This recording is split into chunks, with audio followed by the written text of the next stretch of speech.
Greetings, holy ones. It is I, Rami. I look forward to addressing this group each week.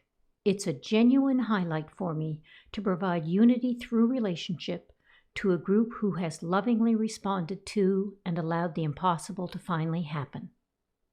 To use your popular vernacular, Christ is in the house. You may not have noticed, but people who encounter you clean up their act, so to speak, when they are around you. You each bring out the best in those who are fortunate enough to experience your divine energy. Now, how about them apples? I'm not serious all the time. Like you, I enjoy finding the humor in life, and the lightheartedness helps things not to be so heavy and troublesome. I'm grateful to my brother Jesus for entrusting me with this group. I have vowed to not lead any of you astray, not that I am capable of such a thing.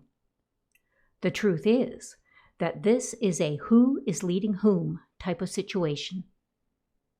While you may look forward to reading these collections of messages each week, it is I who look to you for inspiration, because it is you who works tirelessly on the front lines. I'm just the supply officer. You are each the heroes and heroines, visually and realistically representing the truth. We look at you as rock stars arriving for a concert in a limousine.